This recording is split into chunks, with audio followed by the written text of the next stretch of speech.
آپ سن رہے ہیں سعدیہ عابد کے عید اسپیشل افسانہ چاند رات سے جڑی خوشیاں کی دوسری اور آخری قسط۔ مگر وہ بہت بے چین تھی۔ وہ مستقل روتی ہوئی ظاہرہ کے بارے میں سوچ رہی تھی۔ اس کی آنکھیں بھیگنے لگی تھیں اور وہ ایک جھٹکے سے دروازہ کھول کر باہر نکلی تھی اور روتی ہوئی 1.5 سالہ ظاہرہ کے لیے فیڈر تیار کر کے زرحان شاہ کے روم میں آ گئی تھی۔ ظاہرہ نیچے کارپٹ پر آڑی ترچھی سی پڑی رو رہی تھی۔ وشال نے لپک کر اسے گود میں اٹھایا تھا اور اسے سینے سے لگا کر تھپکنے لگی تھی۔ ظاہرہ اس کی آغوش میں آ کر چپ ہو گئی تھی اور کچھ ہی دیر میں وہ معصوم بچی فیڈر پی کر سو گئی تھی۔ وشال اس کے ساتھ ہی لیٹی ہوئی تھی۔ اس کی انگلیاں دھیرے دھیرے ظاہرہ کے ننھے سے بالوں میں چل رہی تھیں اور وہ بند آنکھوں سے موتی ٹپکاتی ماضی میں سفر کرنے لگی تھی۔ آج سے ٹھیک 2 سال پہلے جب وہ اسکول وین کا انتظار کر رہی تھی، اس کا میٹرک کا لاسٹ پیپر تھا۔ اس کی دونوں فرینڈز اپنے بھائیوں کے ساتھ جا چکی تھی۔ گرمی اور غصے سے برا حال ہونے لگا تو وہ پیدل ہی چلنے لگی، کیونکہ اسکول آدھے سے پون گھنٹے کی واک پر تھا، مگر وہ ہمیشہ وین سے ہی جاتی تھی۔ مگر آج غصے میں اس نے ایک بڑا قدم اٹھا لیا تھا۔ چلتے چلتے اچانک ہی بارش شروع ہو گئی تھی، تب اسے اپنی غلطی کا احساس ہوا۔ وہ تھوڑی سی ہی دیر میں کافی بھیگ چکی تھی۔ تبھی اس کے نزدیک ایک کار رکی تھی اور فرنٹ سیٹ پر بیٹھی لڑکی نے اسے لفٹ کی آفر کی تھی اور وہ انکار کرنے کے بعد کافی جھجکتے ہوئے بیٹھ گئی تھی اور بیک سیٹ پر بیٹھنے کے بعد اس کی نگاہ ڈرائیونگ سیٹ پر بیٹھے شخص پر پڑی تھی اور جانے اس لمحے اسے کیا ہوا تھا کہ وہ پلک جھپکنا بھول گئی تھی۔ وہ شخص کوئی شہزادہ یا حسن کا دیوتا نہیں تھا، مگر اس کے سانولے چہرے اور انابی ہونٹوں کے اوپر سجی مونچھیں، کالی بھنوراں سی آنکھیں اور چہرے پر ٹھہری مسکراہٹ اور سکون اسے کافی جاذب نظر بنا گئے تھے، اور 10 منٹ کے سفر میں اس نے زیادہ تر اسے ہی نوٹ کیا تھا۔ اس کے ساتھ بیٹھی لڑکی کو بھی جواب بس ہوں ہاں میں ہی دے سکی تھی، اور اترتے وقت اس نے اس شخص کو، جسے وہ لڑکی جو نہ جانے اس کی کون تھی اسے زرحان کہہ کر پکار رہی تھی، اس نے اس شخص کو تھینکس کہا تھا، اور یہ دن اس کی ذات اور دل سے چمٹ گیا تھا۔ وہ معاویہ سے بھی کچھ نہیں چھپاتی تھی، مگر یہ بات وہ چھپا گئی تھی۔ ویسے بھی بتانے کو اس کے پاس تھا بھی کیا؟ وقت گزرتا رہا اور اس دن کو وہ کبھی نہ بھلا سکی، اور اس کا پہلا رشتہ جب آیا وہ کافی غصے ہوئی تھی۔ اس نے صاف انکار کر دیا تھا، مگر معاویہ کے کہنے پر جب اس نے تصویر دیکھی تو وہ جیسے کھل سی گئی۔ اسے یقین ہی نہیں آ رہا تھا کہ جسے وہ دعاؤں میں مانگ رہی تھی وہ اسے اتنی آسانی سے مل رہا ہے، اور پھر وہ وشال صفدر سے وشال زرحان شاہ بن گئی تھی۔ اسے چاند رات کو انجوائے کرنا بہت اچھا لگتا تھا، اور وہ اس چاند رات پر دل سے خوش تھی۔ دھڑکتے دل کے ساتھ زرحان کا انتظار کر رہی تھی، مگر زرحان نے اسے نظر انداز کر دیا۔ اس کا دل اور ارمان کرچی کرچی ہو گئے، اور صبح اسے پتہ چلا کہ زرحان کے ساتھ اس دن موجود لڑکی اس کی بیوی تھی جسے کینسر تھا اور وہ 6 ماہ پہلے فوت ہو گئی تھی۔ زرحان اسے دیوانگی کی حد تک چاہتا تھا۔ اس نے شادی صرف اپنی بچی کے لیے کی تھی۔ وشال کو یہ بات پتہ ہوتی تو وہ تب بھی زرحان سے شادی کر لیتی، مگر جھوٹ اور پھر زرحان کا رویہ اسے کافی دل برداشتہ کر گئے تھے۔ وہ تو بہت اچھے دل کی مالک تھی، مگر 2 ہفتوں سے بہت کٹھور بنی ہوئی تھی۔ مگر آج وہ اپنے دل کے ہاتھوں بے بس سی ہو گئی تھی۔ وہ کسی معصوم بچی کو تڑپتے ہوئے نہیں دیکھ سکتی تھی۔ اس نے خود کو ٹھکراتے ہوئے اس شخص کی بیٹی کو اپنا لیا تھا۔ وہ جانے کب تک ماضی کی بھول بھلیوں میں کھوئی رہی، یہاں تک کہ وہ زرحان شاہ کی موجودگی بھی محسوس نہیں کر پائی تھی۔ زرحان شاہ نے پرسکون سوتی بیٹی کو دیکھ کر ایک اطمینان بھری سانس کھینچی تھی، اور بیٹی کے ساتھ ہی لیٹی وشال پر نگاہ ٹھہر گئی تھی۔ وہ بند پلکوں سے موتی ٹپکاتے نہ جانے کہاں گم تھی۔ اس کی لرزتی پلکیں اس کے جاگنے کی گواہ تھیں۔ زرحان شاہ کی نگاہ تھم سی گئی تھی۔ وشال نے ایک عجیب احساس کے تحت آنکھیں وا کی تھیں اور زرحان شاہ کو دیکھ کر فوراً اٹھ بیٹھی تھی۔ زرحان نے نگاہ کا زاویہ بدلنے میں اس سے بھی زیادہ جلدی دکھائی تھی۔ وشال روم سے جانے لگی تھی جب اسے زرحان شاہ کی آواز آئی، تھینکس، اور وہ مشتعل سی ہو گئی۔ آپ نے سب کو اپنی طرح بے حس سمجھا ہوا ہے۔ آپ کسی کی بیٹی پر ظلم کر سکتے ہیں، مگر میں کسی کے کیے کی سزا کسی اور کو نہیں دے سکتی۔ کسی بھی احساس کے تحت میں نے ظاہرہ کو اپنا لیا ہے تو یہ مت سمجھیے گا کہ میں نے آپ کو یا آپ کے گناہ کو معاف کر دیا ہے۔ میں آپ کو کبھی معاف نہیں کر سکتی، اور نہ ہی مجھے آپ سے کوئی سروکار ہے، کیونکہ آپ میرے لیے اتنے ہی اہم ہیں جتنے کہ میں آپ کے لیے۔ وشال زوردار آواز کے ساتھ دروازہ بند کر کے گئی تھی اور نتیجے کے طور پر زائرہ اٹھ کر رونے لگی تھی، جسے زرحان شاہ نے بہت مشکل سے چپ کروایا تھا۔ اس نے اب دوبارہ آفس جانے کا ارادہ کینسل کر دیا تھا، شاور لے کر بیڈ پر نیم دراز ہو کر کتاب اٹھا لی تھی اور کتاب میں سے گرنے والی سفینہ کی تصویر اسے ماضی میں جھانکنے پر مجبور کر رہی تھی۔ زرحان شاہ کی پیدائش کا دن اس کی ماں کی زندگی کا آخری دن تھا۔ زرینہ اس سے 6 سال بڑی تھی۔ کامران شاہ ایک بزنس مین تھے، انہوں نے دوسری شادی کر لی تھی۔ سوتیلی ماں کا رویہ ان کے ساتھ برا نہیں تھا تو اچھا بھی نہیں تھا۔ زرحان شاہ نے جس وقت بزنس ایڈمنسٹریشن کی ڈگری لے کر باپ کے بزنس کو سنبھالا تو باپ نے سب کچھ اسے سونپ کر آنکھیں بند کر لی۔ زرینہ کی شادی اس کے کزن سے ہو گئی تھی جو امریکہ میں رہائش پذیر تھا۔ زرحان شاہ کافی سنجیدہ مزاج تھا، خواتین سے وہ گریز تو نہیں برتتا تھا لیکن اس کی کوئی گرل فرینڈ بھی نہ تھی۔ سفینہ اس کے آفس میں جاب کی انٹرویو کے لیے آئی تھی اور معصوم صورت اور خوبصورتی میں یکتا سفینہ کو وہ پہلی ملاقات میں دل دے بیٹھا اور آفس میں جاب دینے کی بجائے اس نے اسے ایک پرماننٹ جاب سے نواز دیا۔ متوسط طبقے سے تعلق رکھنے والی سفینہ اس کی زندگی میں شامل ہو گئی۔ آفس میں فرسٹ ٹائم اسے سفینہ کی چوڑیوں کی کھنک نے متوجہ کیا اور اس کی نازک گوری کلائیوں میں چند کھنکتی سرخ چوڑیاں ہی تو اسے بیگانہ کر گئی تھیں۔ سفینہ خود چوڑیوں کی دیوانی تھی، ہر وقت کپڑوں کی مناسبت سے چوڑیاں اس کی کلائیوں میں اپنی کھنک اور بہار دکھایا کرتی تھیں۔ زندگی بہت حسین تھی کہ دکھ کے بادل چھا گئے۔ شادی کے تیسرے سال ہی سفینہ اسے چھوڑ گئی تھی۔ اس کو کینسر تھا۔ زرحان شاہ پیسہ پانی کی طرح بہانے کے بعد بھی سفینہ کو زندگی کی جانب موڑنے میں ناکام رہا۔ زندگی ایک دم ہی ویران ہو گئی۔ اس کے دل کا ایک کونا جو سفینہ کے دم سے آباد تھا وہ اندھیروں کی نظر ہو گیا۔ 1 سالہ زائرہ کو سنبھالنا اور بزنس کو بھی دیکھنا اس کے بس سے باہر تھا۔ زرینہ نے اس کے لیے لڑکیاں ڈھونڈنی شروع کر دی مگر وہ اس کا مقام کسی اور کو دینا ہی نہیں چاہتا تھا، مگر اپنی سفینہ کی جان اپنی بیٹی کی خاطر مجبور ہو گیا۔ اس نے خود کو بہت سمجھایا مگر جب وہ اپنے ہی کمرے میں داخل ہوا جہاں 3 سال پہلے اس کی سفینہ اس کی دل کی خوشی سے براجمان تھی، آج وہاں کوئی اور لڑکی بیٹھی ہوئی تھی۔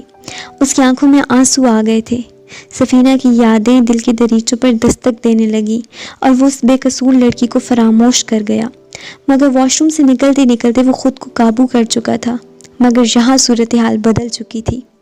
وشال جیولری اور میک اپ سے خود کو آزاد کر کے واش روم میں بند ہو گئی تھی اور خود کو ڈانٹتے وشال سے سوری کرنے کا ارادہ کرتے کرتے ہی وہ سو گیا تھا اور صبح وشال کی برہمی پر وہ بھی برہم ہو گیا تھا اور اس وقت اسے پتہ چلا تھا کہ زرینہ بچوں نے وشال کے ساتھ کتنی زیادتی کی تھی۔ وشال اپنے گھر لوٹ جانا چاہتی تھی، زرحان کو اس سے کوئی فرق نہیں پڑتا تھا، مگر وشال کی ماں اور بھائی نے اسے زرحان کے گھر رہنے پر مجبور کر دیا۔ وہ رہ تو گئی مگر اس نے خاموشی اختیار کر لی اور آج جب وشال کا اس سے فون آیا تو وہ دوڑا دوڑا گھر آیا تھا، مگر وشال کی باہوں میں سوئی بیٹی کو دیکھ کر جہاں وہ حیران ہوا تھا وہیں وہ عورت کی ایثار اور عظمت کا بھی قائل ہو گیا تھا۔ زرحان نے وشال کے ساتھ اچھا نہیں کیا تھا، پہلے دن نظر انداز کیا تھا تو بعد میں بھی اس کی خاموشی توڑنے کی کوشش نہیں کی تھی۔ اس کا رویہ اس کی بیٹی کے ساتھ درست تھا مگر وہ اپنی نفرت کو زیادہ دن برقرار نہیں رکھ سکتی تھی۔ اس نے بے قصور ہوتے ہوئے بھی وشال کو سزا دی تھی اور وہ حق پر ہوتے ہوئے بھی اپنی سافٹ نیچر کے ہاتھوں مجبور ہو کر اس کی بیٹی کو سینے سے لگا چکی تھی۔ عورت اور مرد کی محبت میں کتنا فرق ہوتا ہے نا۔ مرد جب کسی عورت سے محبت کرتا ہے تو وہ صرف عورت کو نہ صرف چاہتا ہے بلکہ دوسری ہر محبت کو ٹھکراتا چلا جاتا ہے، جبکہ ایک عورت جب محبت کرتی ہے تو وہ صرف اس مرد سے نہیں، اس مرد سے جڑی ہر شے کو دل کے قریب پاتی ہے اور اس کے ہر رشتے کو اپناتی چلی جاتی ہے۔ جیسے وشال نے زرحان کی ناپسندیدگی کا دکھ سہنے کے بعد بھی اس کی بیٹی کو ممتا کی چھایا فراہم کر دی تھی اور وشال کی ماں کا یقین وقت نے ٹوٹنے نہیں دیا تھا۔ سچ کہتے ہیں ایک ماں اپنے بچوں کی رگ رگ سے واقف ہوتی ہے اور وشال بھی تو اپنی ماں کی سوچوں کا ہی عکس تھی، مگر وشال نے زائرہ کو آج صرف اپنایا تھا۔ اس رشتے کو نبھانے کا، اسے سگی ماں کی طرح چاہنے کا مرحلہ ابھی باقی تھا اور یہ بات بھی وقت نے ہی ثابت کرنی تھی کہ وہ محبت کی سچائی اور بڑے پن کا تو اعلیٰ نمونہ بن گئی۔ کیا وہ ماں کی ممتا اور اولاد کے لیے اپنا سب کچھ قربان کر دینے والے جذبے تک پہنچ پائے گی یا نہیں؟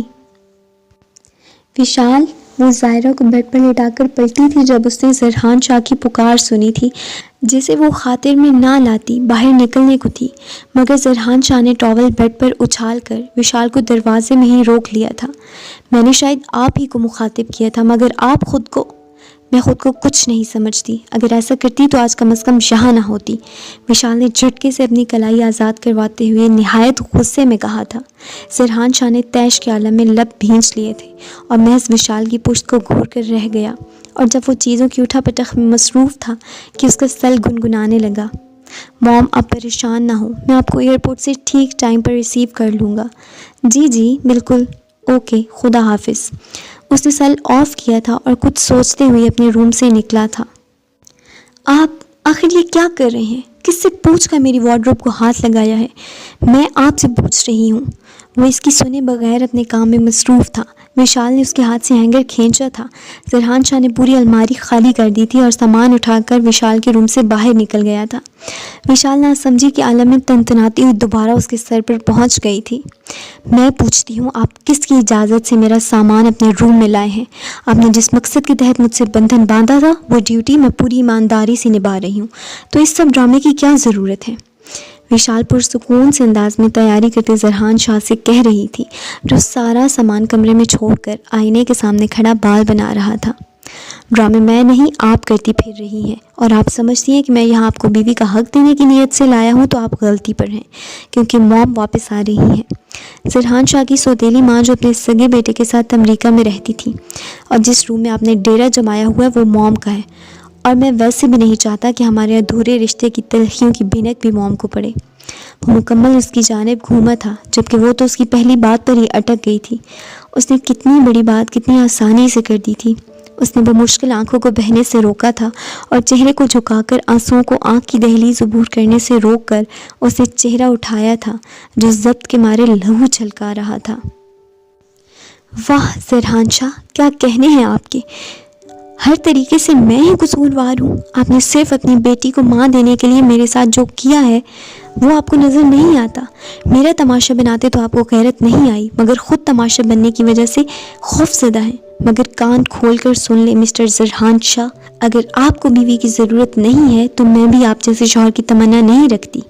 اور یاد رکھیے گا، جب میں ایک مظلوم بچی کی خوشی اور آرام کی خاطر اپنی ماں کی پرورش کو تانے سے بچانے کی وجہ سے اس جہنم میں رہنا پسند کر سکتی ہوں، تو صرف اپنی خودداری اور انا کی خاطر بھی سب کچھ کر سکتی ہوں۔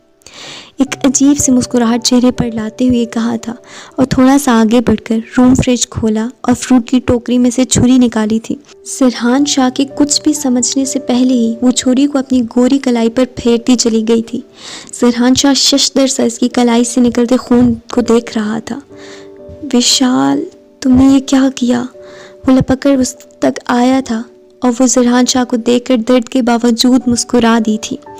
زرحان شاہ، ایک محبت کے دور ہو جانے کے بعد زندگی میں آنے والی محبت کو ٹھکراتے نہیں چلے جاتے، مگر آپ نے محبت ٹھکرانے کے ساتھ میری عزت نفس کو اپنی پرانی محبت کے قدموں تلے رونق ڈالا۔ آپ نے عورت کو کبھی سمجھا ہی نہیں۔ آپ کو اگر اپنی بیٹی کے لیے ماں چاہیے تھی تو پہلے اس عورت کو احترام دیتے، پھر دیکھتے وہ کیسے آپ کی امیدوں پر پورا اترتی ہے۔ مگر اب اس کی سانسیں اٹکنے لگی تھی۔ مگر آپ نے ایسا نہیں کیا۔ مگر اس عورت نے پھر بھی آپ کی بیٹی کو اپنایا، ماں جیسی محبت دی، اور آپ پھر بھی اسے اس قابل نہیں جانتے کہ محبت نہیں تو عزت اور احترام ہی اسے دے دیں۔ عزت نفس کے بغیر جیا نہیں جاتا زرحان، اور میں بھی روز جی اور مر رہی تھی۔ میں نے سوچا کہ روز روز مرنے سے کہیں بہتر ہے کہ میں ایک بار ہی موت کو گلے سے لگا لوں۔ دھیرے دھیرے اس کی آنکھیں بند ہو گئی تھیں۔ زرحان شاہ اس کے لیے ہاسپٹل پہنچا تو اس کے ڈاکٹر دوست کی وجہ سے پولیس کیس نہیں بنا تھا، اور وہ 11 گھنٹے بعد موت اور زیست کی جنگ میں موت کو شکست دیتی ہوش میں لوٹ آئی تھی۔ چاند کو چاند رات مبارک، زرحان شاہ نے کہتے ہوئے اس کی کلائی تھامی تھی اور اس میں کانچ کی سرخ چوڑیاں پہنانے لگا تھا۔ ایسے کیا دیکھ رہی ہو؟ وشال نے جھلمل کرتی چوڑیوں پر سے نگاہ ہٹا کر اسے دیکھا تھا اور نفی میں سر ہلاتی مسکرا دی تھی۔ ظاہرہ اور مائرہ کہاں ہیں؟ آپ کی دونوں بیٹیاں اوپر چھت پر چاند دیکھنے گئی ہیں اور فرقان مام کے پاس سو رہا ہے۔ اس نے بتاتے ہوئے کچن کا رخ کیا تھا۔ وقت بہت بیت گیا تھا، 6 سال کا عرصہ کچھ کم نہیں ہوتا، اور میں گزرے 6 سالوں سے وشال کے ساتھ ہوں۔ اس نے ٹھیک کہا تھا، میں اگر اسے پہلے ہی دن سے عزت و احترام دیتا جس کی وہ حقدار تھی تو وہ سب نہ ہوتا۔ مجھے شرمندگی تو رہتی ہے، مگر مجھے پوری طرح احساس اس وقت ہوا جب وشال نے عزت نفس اور موت میں سے عزت نفس کو چنتے ہوئے موت کی دہلیز پر قدم رکھا، اور آج میرے دل میں اس کے لیے اتنی ہی قدر و منزلت ہے جتنی ایک شوہر اپنی باوفا بیوی کو دیتا ہے۔ مگر یہ بھی حقیقت ہے کہ وشال میرے 3 بچوں کی ماں اور میری بیوی تو بن گئی، مگر وہ میری محبوبہ نہیں بن سکی۔ میں تسلیم کرتا ہوں کہ وشال کی بے لوث محبت کے باوجود میں اس سے آج تک محبت نہیں کر سکا۔ میں نے محبت صرف سفینہ سے کی تھی، اور بیوی اور بچوں میں محبت تقسیم ہونے کے باوجود دل کا سب سے سنہرا کونا سفینہ کے دم سے ہی آباد ہے، اور میں یہی سوچ کر تو کسی بھی لڑکی کو اپنی زندگی میں شامل نہیں کرنا چاہتا تھا، مگر جیسے سفینہ سے جدائی مقدر میں تھی ویسے ہی وشال کا ساتھ بھی نصیب تھا۔ اور آج یہ کہتے مجھے کسی قسم کی آر نہیں ہے کہ وشال واقعی ایک بے مثال عورت ہے، جس نے میری بیٹی کو چاہت اور ممتا دی، میرے گھر کو سنوارا۔ مجھ سے اس نے کبھی محبت طلب نہیں کی، جبکہ وہ مجھ سے شادی سے پہلے سے محبت کرتی تھی۔ اس نے ہمیشہ صرف یہ چاہا کہ میں اسے عزت اور احترام سے نوازوں، کیونکہ عورت محبت کے بغیر تو جی سکتی ہے مگر عزت اور توقیر کے بغیر نہیں، اور عورت کی عظمت کو میں نے وشال کے ساتھ میں ہی تو جانا ہے۔ بابا جانی، زائرہ کی آواز پر وہ خیالوں سے چونکا تھا۔ بابا جانی، کل عید ہے اور آپ نے مجھے ابھی تک چوڑیاں نہیں دلوائیں۔ زائرہ اس کے کاندھے سے جھولتی لاڈ سے بولی تھی، اور اس نے پدرانہ شفقت میں بیٹی کو دیکھتے ہوئے ٹیبل پر رکھی چوڑیاں اسے دی تھیں، جنہیں لے کر وہ ماں کے پاس دوڑی تھی، اور اس کے پیچھے ہی 4 سالہ مائرہ اپنی چوڑیاں لیے بھاگی تھی۔ زرحان شاہ نے مسکراتے ہوئے آنکھیں موند لی تھیں۔ وشال نے دونوں بچیوں کو چوڑیاں پہناتے ہوئے ان کے بہتر مستقبل کے لیے دعا کی تھی، اور پھر سے کام میں جٹ گئی تھی۔ وہ شیر خورما کے علاوہ سب کچھ چاند رات کو ہی بنا کر رکھتی تھی، اور جتنی دیر میں تیار ہوتی تھی ساتھ ساتھ ہی شیر خورما بھی تیار کر لیتی تھی۔ زرحان شاہ ننھے فرقان کی انگلی تھامے عید کی نماز پڑھ کر آیا تھا، اور وہ دونوں عیدی لینے اس کے سر پر پہنچ گئی تھیں۔ وشال نے بھی اپنی ہتھیلی اس کے سامنے پھیلائی تھی۔ زرحان شاہ نے ہمیشہ کی طرح اپنا پورا والیٹ اس کی انائی ہتھیلی پر رکھ دیا تھا، اور وشال نے بھی ہر عید کی طرح والیٹ اس کی جیب میں رکھ دیا تھا اور جانے کو پلٹی تھی، مگر زرحان شاہ نے اس کی کلائی تھام لی۔ چوڑیوں کی کھنک گونج اٹھی تھی۔ وشال کے دیکھنے پر زرحان شاہ نے جیب میں سے ایک بریسلٹ نکالا تھا اور اس کی بائیں کلائی میں سجا دیا۔ میں جانتا ہوں آج تمہاری ہر خواہش یقیناً پوری ہو گئی ہوگی۔ زرحان شاہ نے اس کی جھلملاتی پلکوں کو دیکھ کر سوچا تھا، کیونکہ اس نے پہلی دفعہ کوئی تحفہ دیا تھا، اور وشال کو یہ عید تا حیات یاد رہنی تھی، کیونکہ اس عید پر اس کی ادھوری خوشیاں مکمل ہو گئی تھیں۔ آپ سن رہے تھے سعدیہ عابد کے عید اسپیشل افسانہ چاند رات سے جڑی خوشیاں کی آخری قسط۔